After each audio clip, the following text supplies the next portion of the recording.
En esta sesión desarrollaremos la especialidad de hematología y empezaremos con uno de los capítulos más preguntados en los exámenes nacionales, que es la anemia. Primero definiremos anemia y consiste en la disminución de la hemoglobina, disminución de la masa eritrocitaria. Entonces, su mejor parámetro es la hemoglobina. Según los criterios de la Organización Mundial de la Salud, se considera anemia para adultos varones menor a 14 y para las mujeres menor de 12. Existen ciertas poblaciones especiales en el cual la definición de anemia varía un poco. Así tenemos que las gestantes se consideran anemia cuando la hemoglobina está menor de 11, en el caso de los ancianos varones cuando la hemoglobina está menor de 13 y en las ancianas mujeres cuando la hemoglobina está menor que 12, que no difiere de las mujeres adultas. Lo primero que tenemos que hacer cuando enfrentamos a un paciente con anemia es clasificar esta anemia de acuerdo a su nivel de severidad. Y la podemos clasificar en tres tipos: anemia leve, anemia moderada y anemia severa. Se dice que es anemia leve cuando la hemoglobina está más de 10, anemia moderada cuando está entre 7 y 10 y anemia severa cuando está menor de 7. La importancia de detectar pacientes con anemia severa se debe a que el mayor porcentaje de estas anemias están relacionadas con procesos neoproliferativos, con procesos neoplasias hematológicas. Entonces, en todo paciente con anemia severa se debe realizar screening para neoplasias hematológicas. Con esto me refiero a las leucemias, a los linfomas, a los mielomas múltiples, etc. Veamos en el siguiente cuadro las manifestaciones clínicas de la anemia. Estas manifestaciones son comunes para todo tipo de anemia. Entre los síntomas generales se encuentra la astenia y entre los signos la palidez. Estas dos manifestaciones clínicas, la astenia y la palidez, se encuentran casi en la totalidad de los pacientes con anemia. A nivel cardiovascular vamos a encontrar disnea, palpitaciones, ortopnia, angina, síncope. Verán que estas manifestaciones también las podemos encontrar en el compromiso de otros aparatos o sistemas, como es el aparato respiratorio y el aparato cardiovascular. Tenemos además taquicardia, soplo sistólico multifocal. Es un soplo que se ausculta de la misma intensidad en todos los focos y generalmente está de una intensidad 1 a 2 sobre 6. Otro cuadro que se asocia a este tipo de soplo sistólico de tipo funcional es el hipertiroidismo. Pulso saltón también encontramos en los pacientes con anemia e insuficiencia cardíaca. Y esto debe quedar muy claro. La insuficiencia cardíaca en los pacientes con anemia es de tipo de gasto alto, al igual que la otra condición de hipertiroidismo. A nivel gastrointestinal tenemos anorexia, a nivel neurológico cefalea, acúfenos, dificultad de la concentración. A nivel genitourinario, amenorrea, disminución de la libido. En esta diapositiva les quiero indicar que existen algunos signos que puede presentar el paciente que nos puede dar la pista para determinar el tipo de anemia que tiene. Así, por ejemplo, si un paciente viene con anemia y coiloniquia, lo más probable que tenga este paciente es una anemia ferropénica. Si el paciente viene con anemia ictericia, entonces pensaremos en una anemia hemolítica. Si el paciente viene con anemia y deformidades óseas, entonces pensaremos que estamos frente a una talasemia mayor. Si el paciente viene con ulceraciones en piernas y anemia, existen dos posibilidades: una anemia falciforme o una esferocitosis hereditaria. Si el paciente viene con síntomas neurológicos como son parestesias y anemia, estaremos frente a una anemia megaloblástica por déficit de vitamina B12. Si el paciente viene con síntomas carenciales como una lengua roja despapilada con glositis, entonces pensaremos en una anemia megaloblástica o anemia ferropénica. Una vez determinado el grado de severidad de la anemia, el siguiente paso es clasificar a la anemia de acuerdo a su morfología. Para esto es necesario entonces conocer las constantes corpusculares, el volumen corpuscular medio. El volumen corpuscular medio normal es de 80 a 100. Cuando el volumen corpuscular medio está mayor de 100, decimos que estamos frente a una anemia macrocítica. Cuando el volumen corpuscular medio está menor a 80, entonces estamos frente a una anemia microcítica. Y cuando está entre 80 a 100, estaremos frente a una anemia normocítica. En estas columnas quiero presentarles las causas más frecuentes de cada grupo. En el grupo de la anemia microcítica, la causa más frecuente es la anemia ferropénica, seguido de las talasemias, la anemia sideroblástica y la hemoglobinuria paroxística nocturna. Aquí les muestro con otro color las causas infrecuentes: anemia por enfermedad crónica, intoxicación por plomo, intoxicación por aluminio.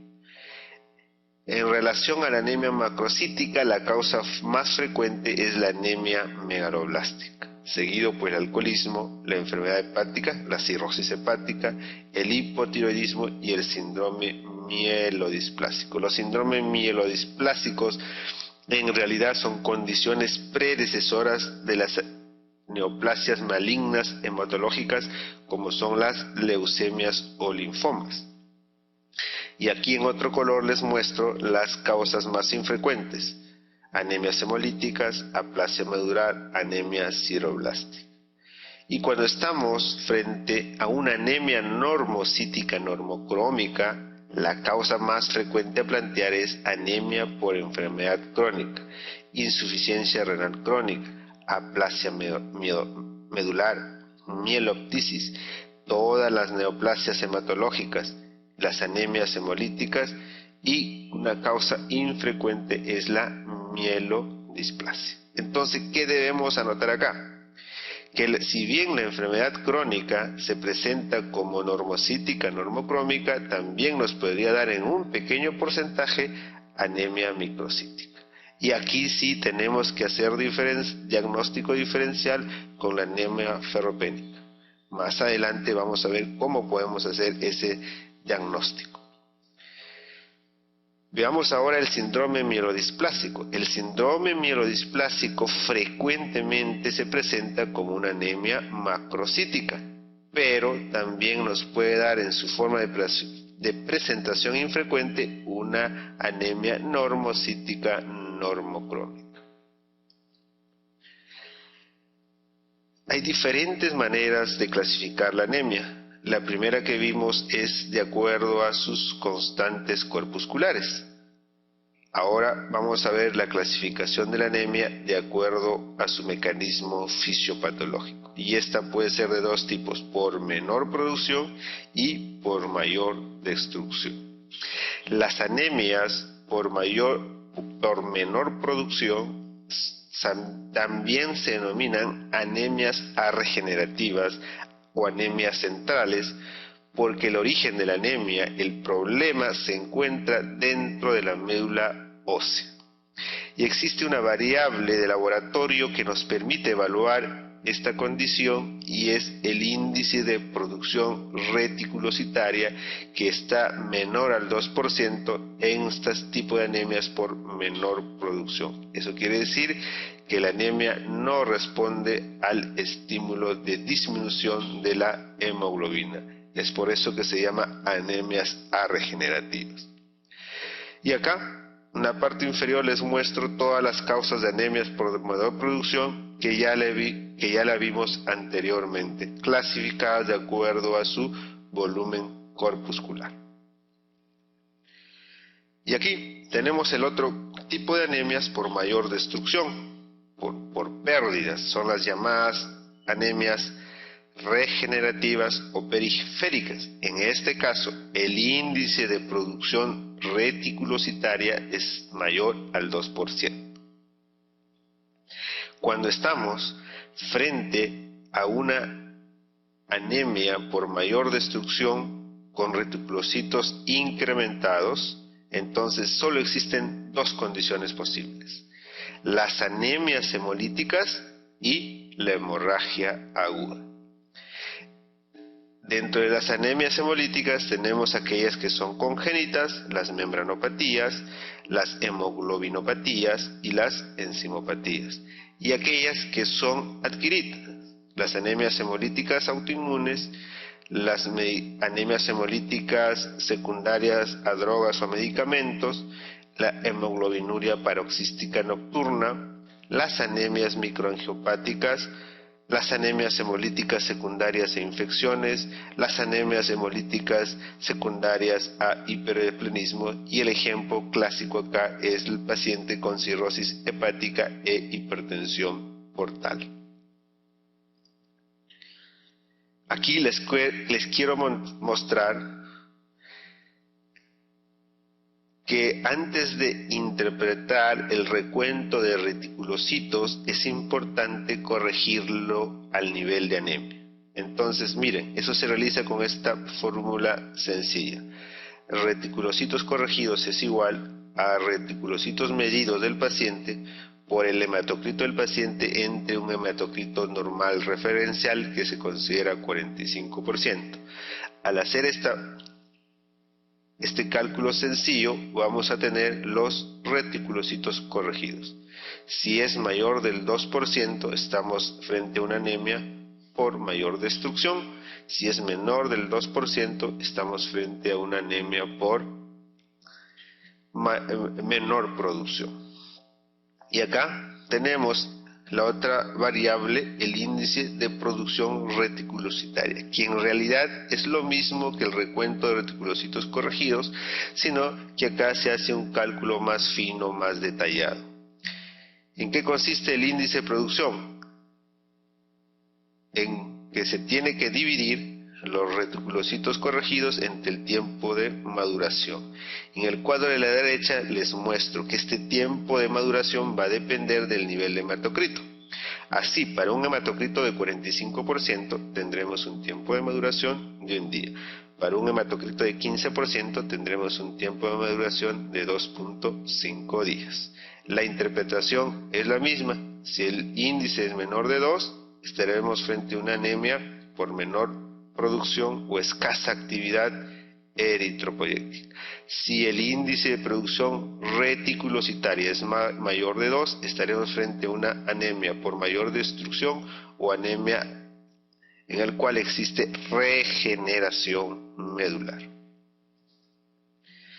Veamos ahora a la anemia ferropénica, que es una de las anemias más frecuentes en todo el mundo. Revisemos rápidamente la absorción del hierro. El hierro procede de los alimentos, carnes y vegetales. El organismo es incapaz de producir hierro. La absorción del hierro depende de dos situaciones. Depende de la cantidad de hierro de depósito a nivel intestinal y de la solubilidad del fierro. No es lo mismo ingerir fierro en su forma ferrosa que fierro en su forma férrica. El que se absorbe mejor es en su forma ferrosa.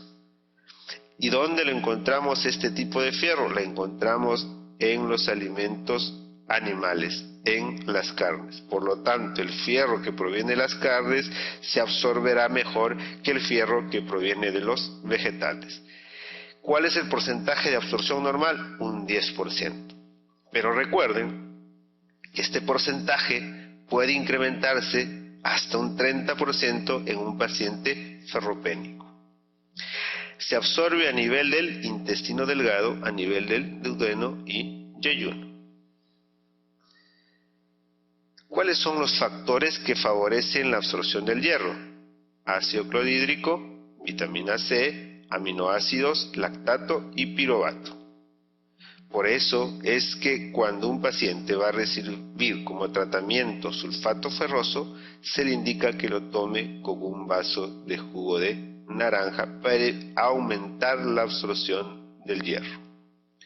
Factores que inhiben la absorción: los antiácidos, fosfatos, fitatos, el té y la yema de huevo. Una vez absorbido el fierro, tiene que ser transportado, y aquí interviene la transferrina. La transferrina se sintetiza a nivel del hígado y es regulada por el fierro intracelular. Cada molécula de transferrina fija 2 átomos de fierro en su forma férrica.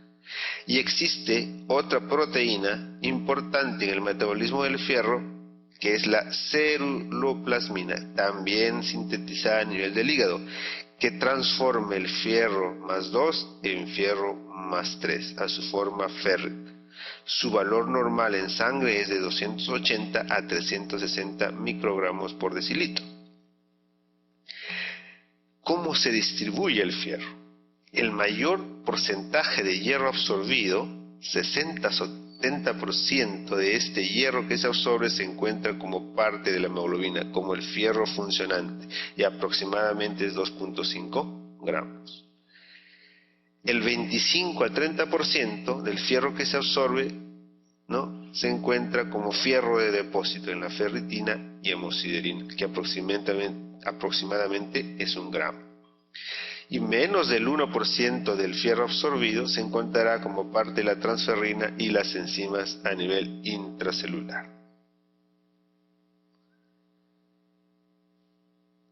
¿Dónde se almacena el fierro?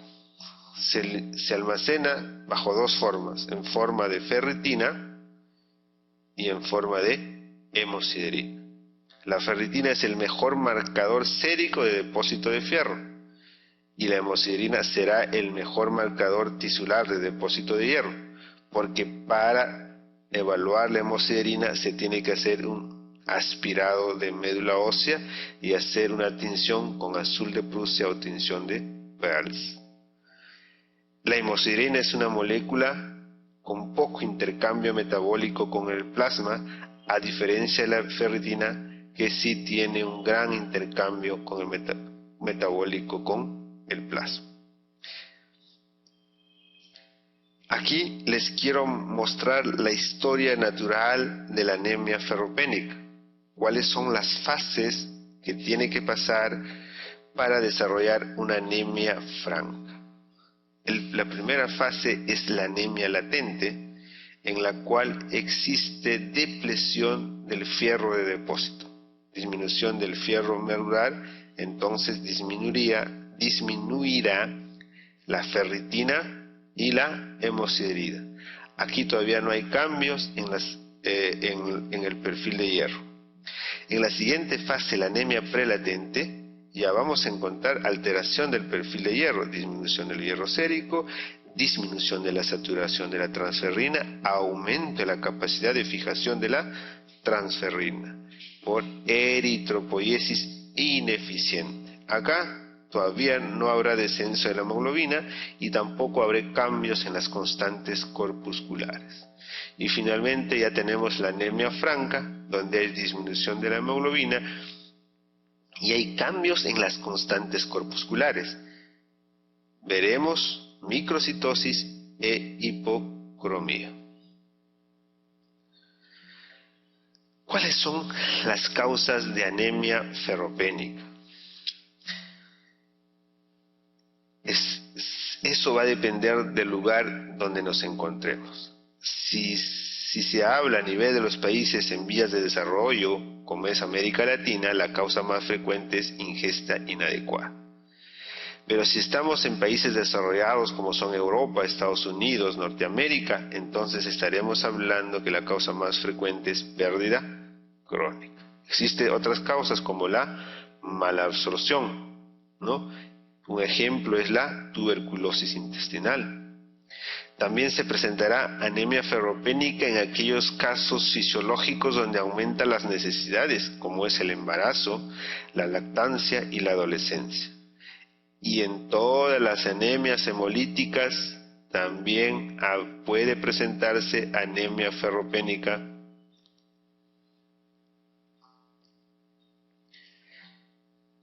¿Cuáles son las manifestaciones clínicas de la anemia ferropénica? Es similar a cualquier otro tipo de anemia. Aquí están sus síntomas generales: mareos, acúfenos, cefalea, vértigo, irritabilidad, incremento del sueño, astenia, fatiga y palidez. Y a nivel cardiovascular, como ya lo mencionamos, palpitaciones, soplo sistólico multifocal, soplo funcional, disnea de esfuerzo y angina.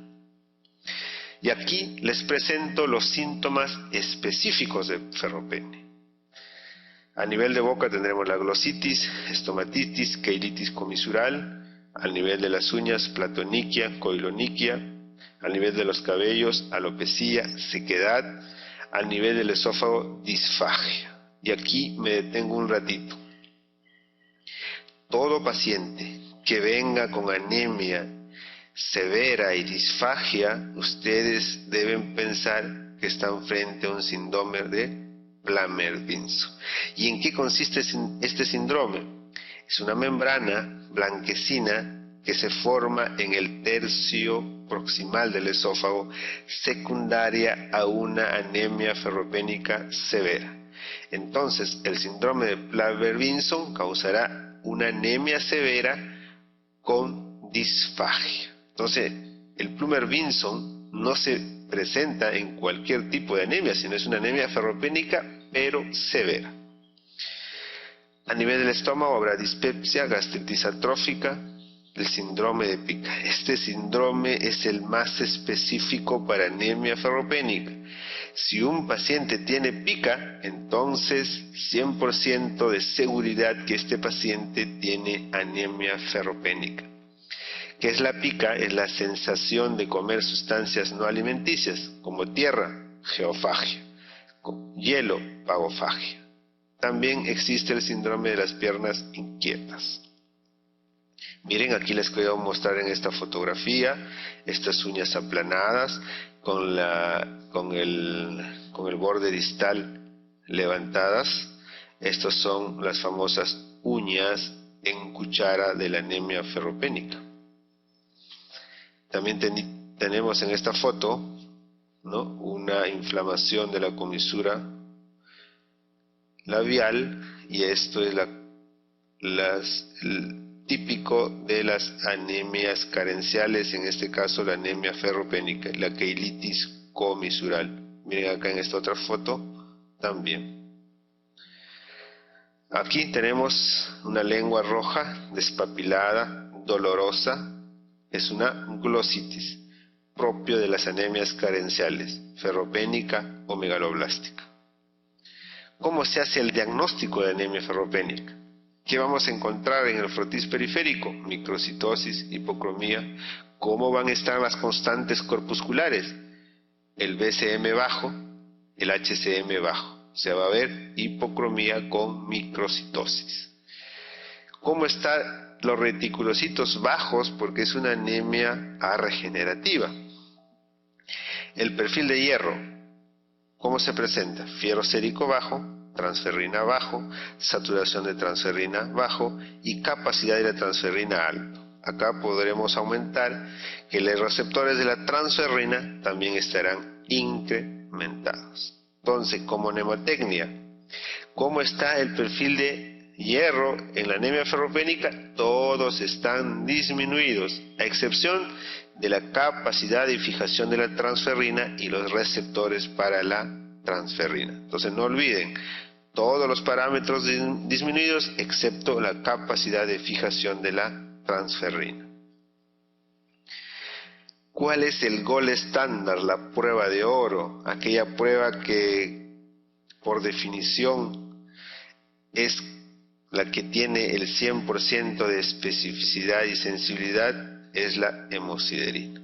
Entonces la hemosiderina es el gold estándar para el diagnóstico de anemia ferropénica, pero no a todos los pacientes le puedo estar haciendo un aspirado de médula ósea para hacer el diagnóstico de anemia ferropénica. Entonces existe otra molécula como es la ferritina sérica, fácil de dosar, que se equipara mucho al gold estándar, a la hemosiderina. Entonces la ferritina es una de las pruebas sencillas que se puede dosar en la sangre y que sirve para hacer el diagnóstico de anemia ferropénica. En este cuadro les quiero mostrar cómo se puede hacer la diferencia entre anemia ferropénica y anemia por enfermedad crónica. Acá están las diferentes variables del perfil de hierro, capacidad de fijación, saturación de la transferrina, pero esto es muy variable, incluso pueden ser iguales en los dos grupos. Lo que va a permitir en realidad diferenciar una condición de otra es la ferritina y la hemosiderina. Fíjense, en la anemia ferropénica la ferritina está baja y en la anemia por enfermedad crónica alta o normal. Lo mismo sucede con la hemosiderina, baja en la anemia ferropénica y normal o alta en la enfermedad crónica. Entonces, para diferenciar anemia ferropénica y anemia por enfermedad crónica, debemos de conocer la ferritina o hemosiderina. ¿Cuál es el tratamiento de la anemia ferropénica? En la actualidad sigue siendo el sulfato ferroso, la forma más barata de tratar y efectiva de tratar la anemia ferropénica. La dosis es 100 a 200 miligramos de hierro elemental por día, pero si hablamos de sulfato de la sal ferrosa, la dosis será mayor, 325 miligramos 3 veces al día. También podemos usar gluconato ferroso o lactato ferroso. ¿Y en qué tiempo se corregirá la hemoglobina administrándole sulfato ferroso? Aproximadamente en 6 a 8 semanas. Entonces, a la sexta semana yo debo pedir un control de hemoglobina para saber si este paciente está respondiendo al tratamiento con fierro o estamos frente a una anemia refractaria al tratamiento. Pero no significa que el tratamiento va a durar solamente 6 semanas, sino a partir de ese momento tengo que continuar con el tratamiento hasta completar 4 o 6 meses después de normalizar la hemoglobina. Y esto es para repletar bien los depósitos de hierro a nivel medular, a nivel tisonal, si no el paciente podría recaer nuevamente en anemia ferropénica. ¿En qué casos está contraindicado el uso oral de sulfato ferroso? En toda enfermedad ulceropéptica y en la enfermedad inflamatoria intestinal. Para el resto de casos siempre debe usarse como tratamiento para la anemia ferropénica la vía oral. En casos de contraindicación para la vía oral tenemos la vía parenteral, podemos usar el sorbitol ferroso o el hierro dextrano. Ahora veremos la anemia por enfermedad crónica. Esta es la segunda causa más frecuente de anemia de la comunidad en pacientes que provienen de la comunidad. Si hablamos de pacientes hospitalizados, esta será la causa más frecuente. Se propone una hipótesis que la hepsidina, una proteína sintetizada por el hígado, estaría interviniendo en la patogénesis de la anemia por enfermedad crónica. Esta hepsidina aumenta en todos los estados de inflamación crónica y suprimen la absorción del hierro y además inhiben la liberación de estos depósitos. Por eso estaría observándose incremento de la hemosiderina en médula ósea. ¿Qué enfermedades producen anemia por enfermedad crónica? Dentro de ellas tenemos enfermedades difusas o localizadas como la tuberculosis, la endocarditis bacteriana, la brucelosis, osteomielitis, absceso pulmonar, el SIDA, enfermedades autoinmunes como la artritis reumatoidea, el lupus eritematoso sistémico, el Sjögren, el Behçet, enteropatías como la enfermedad de Crohn y la colitis ulcerativa, que están dentro del grupo de las enfermedades inflamatorias intestinales. Todas las neoplasias pueden presentar anemia por enfermedad crónica, y esta otra condición metabólica, la diabetes mellitus, también puede presentar anemia por enfermedad crónica. El diagnóstico es fácil, ¿no? En sangre periférica, que vamos a encontrar una anemia normocítica normocrómica, leve o moderada.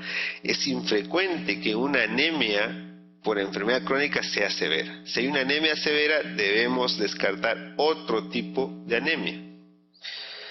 Los reticulocitos estarán bajos, la protoporfirina eritrocitaria libre estará elevada, al igual que la ferritina y la hemosiderina también estarán elevados en esta condición, en anemia por enfermedad crónica.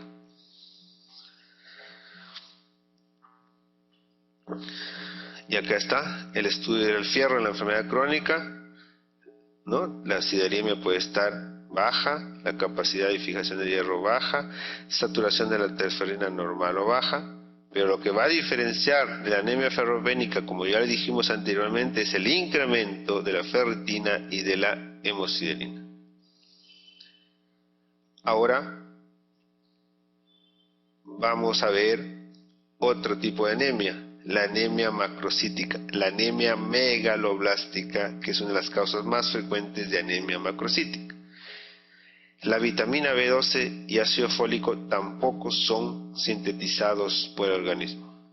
El ser humano requiere obtener estos elementos de su dieta.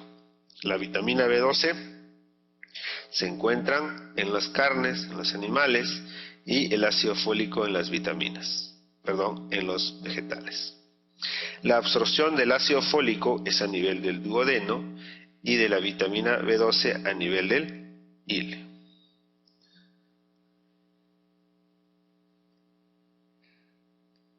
¿Dónde se depositan estos? El ácido fólico se deposita 2 a 5 miligramos a nivel hepático, lo mismo que la vitamina B12 de 5 a 10 miligramos, como vitamina de depósito. Para depletar el ácido fólico, nosotros requerimos aproximadamente 100 días, ¿ya? Más o menos 3 meses. En cambio, para depletar los depósitos de vitamina B12 necesitamos 1000 días, aproximadamente 3 años. Entonces es más fácil presentar anemia megaloblástica por déficit de ácido fólico que por déficit de vitamina B12. Las causas de anemia megaloblástica. Tenemos la causa más frecuente es la carencial por desnutrición. También tenemos por malabsorción, y ahí podemos mencionar a los pacientes gastrectomizados, a los pacientes con anemia perniciosa, pancreatitis crónica, enfermedad celíaca, tuberculosis intestinal, linfoma intestinal y el diflubotrium latum. Esto es importante, también viene en los exámenes de medicina. El diflubotrium latum está asociado con anemia megaloblástica. La anemia perniciosa es un tipo de anemia megaloblástica de origen autoinmune, de causa autoinmune. Existen autoanticuerpos contra las células parietales gástricas, de tal manera que se impide la síntesis de factor intrínseco que es necesario para la absorción de la vitamina B12. También vamos a ver megaloblastosis en los casos de aumento de las necesidades, como es el embarazo, la lactancia, en pacientes con anemia hemolítica, en las leucemias, en el hipertiroidismo. No se olviden, que el déficit de vitamina B12 y ácido fólico producen alteraciones en la síntesis del DNA. Por lo tanto, en este tipo de anemias no solo va a haber compromiso de la serie eritroide, sino también se puede comprometer la serie blanca y la serie plaquetaria, produciendo bisitopenia o pancitopenia. En relación a las manifestaciones clínicas a nivel de la piel, vamos a encontrar glositis y ictericia leve. Entonces, en la anemia megaloblástica podemos encontrar una ictericia leve que no supera los 3 miligramos por decilitro de bilirrubina total. Por supuesto, tiene que ser a predominio indirecto, y esto se observa porque existe hemólisis a nivel intramedular, llamado también aborto medular. ¿Y cómo podemos diferenciar clínicamente una anemia megaloblástica por déficit de vitamina B12 o déficit de ácido fólico? La única forma de diferenciarlas es buscando alteraciones neuropsiquiátricas. Si el paciente presenta alteraciones neuropsiquiátricas, estaremos frente a un déficit de vitamina B12. La deficiencia de ácido fólico no presenta manifestaciones neuropsiquiátricas. Dentro de las manifestaciones neurológicas frecuentes que podemos ver en este tipo de pacientes con déficit de vitamina B12 es la degeneración subaguda combinada. ¿Cómo acude el paciente? El paciente acude con parestesias, con inestabilidad a la marcha, refiere que no siente el piso, que es como si caminara sobre nubes o sobre el aire, y eso es porque hay alteración del haz posterior de la médula espinal, el haz de Golgi y de Burdach, produciendo alteración de la sensibilidad propioceptiva. Por eso es que tienen inestabilidad a la marcha. También hay alteraciones psiquiátricas que cursan con depresión o neurosis, llamado la psicoanemia de Weil. ¿Cómo hacemos el diagnóstico de anemia megaloblástica? Es fácil. Pedimos dosaje de vitamina B12 o ácido fólico en suero. Y aquí debo mencionarles que el ácido fólico intraeritrocitario es más específico que el ácido fólico sérico. También vamos a encontrar alteraciones bioquímicas como el incremento de la lactato deshidrogenasa, incremento de la bilirrubina indirecta. Ya mencionamos el mecanismo. Puede cruzar con pancitopenia o bisitopenia, ya que puede comprometer la síntesis de DNA por deficiencias de estas moléculas vitamina B12 y ácido fólico. En el frotis periférico podemos encontrar hipersegmentación de polimorfonucleares. Aquí quiero que recuerden esto porque esto viene en los exámenes. Anemia megaloblástica se asocia a hipersegmentación de polimorfonucleares, macrovalocitos, anocitosis, poiquilocitosis. Existen otros marcadores bioquímicos para hacer el diagnóstico, como son la homocisteína y el ácido metilmalónico. Pero, ¿en qué condiciones pido yo el dosaje de estas moléculas?